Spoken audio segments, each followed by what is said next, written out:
നാളെ പരീക്ഷയ്ക്ക് പോകുന്നതിന് മുമ്പ് ഈ ഒരു കാര്യങ്ങൾ എന്തായാലും ശ്രദ്ധിക്കണം. ജസ്റ്റ് പരീക്ഷയുടെ തൊട്ട് മുമ്പ് വെറുതെ ചുമ്മാ ഒന്ന് പുസ്തകം എടുത്തിട്ട് എന്ത് ചെയ്യാന്നറിയോ, പിക്ചേഴ്സ് ഇൻ ബയോളജിയിൽ നിങ്ങളുടെ ഈ പിക്ചേഴ്സ് എന്ത് ചെയ്യുക എന്തായാലും നോക്കണം. കാരണം 1-2 മാർക്ക് പിക്ചേഴ്സ് വെച്ചിട്ട് ചോദിക്കും.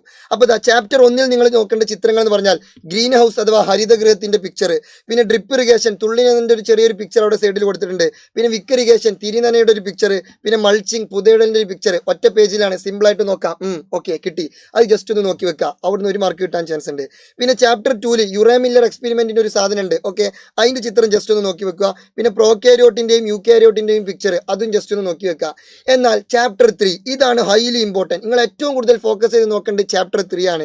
കാരണം ചാപ്റ്റർ 3 ഫസ്റ്റ് മൈക്രോസ്കോപ്പിന്റെ പിക്ചർ ഉണ്ട്, ഡീറ്റെയിൽ ആയിട്ട് പഠിക്കണം. പിന്നെ പ്രോട്ടോപ്ലാസത്തിന്റെയും സൈറ്റോപ്ലാസത്തിന്റെയും പിക്ചർ ഉണ്ട്, അതും പഠിക്കണം. ഇനി അതിനേക്കാൾ ഇമ്പോർട്ടൻ്റ് ആയിട്ടുള്ള സെൽ ഓർഗനൽസിന്റെ പിക്ചർ, അത് ഭയങ്കര സ്കോപ്പുള്ള സാധനമാണ്. സെൽ ഓർഗനൽസിന്റെ പിക്ചർ ഓരോന്നും നോക്കി വെക്കുക, എല്ലാ സെൽ ഓർഗനൽസും നോക്കുക. അതിൽ nucleus, Golgi apparatus, endoplasmic reticulum, mitochondria, plastids, vacuole, ribosome എല്ലാത്തിൻ്റെയും പിക്ചർ നോക്കുക. എന്നിട്ട് ഇവൻ ഇവനാണ്, ഇവൻ അവനാണ്, അവൻ ഇവനാണ് എന്നൊക്കെ എന്താ കറക്റ്റ് മനസ്സിലാക്കി വെക്കുക.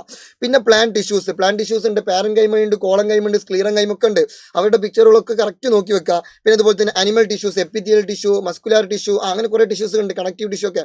അപ്പോൾ അതിൻ്റെ പിക്ചേഴ്സ് നിങ്ങൾ ജസ്റ്റ് എന്ത് ചെയ്യുക, ഒന്ന് വെറുതെ ചുമ്മാ ഒന്ന് നോക്കി പോകുക. പിന്നെ എപ്പിക്കൽ മെരിസ്റ്റത്തിൻ്റെയും ലാറ്ററൽ മെരിസ്റ്റത്തിൻ്റെയും അതിൻ്റെ ഒരു ചിത്രം ഉണ്ട്, അത് നോക്കി വെക്കുക. അപ്പോൾ ചാപ്റ്റർ 3 ആണ് നിങ്ങൾ മെയിൻ ആയിട്ട് ഫോക്കസ് ചെയ്യേണ്ടത്. പിന്നെ ചാപ്റ്റർ 4 അങ്ങനെ ചിത്രമായിട്ടൊന്നുമില്ല, ലെവൽസ് ഓഫ് ക്ലാസിഫിക്കേഷൻ വർഗീകരണ തലത്തിൻ്റെ ഒരു ഓർഡർ കൊടുത്തിട്ടുണ്ട്.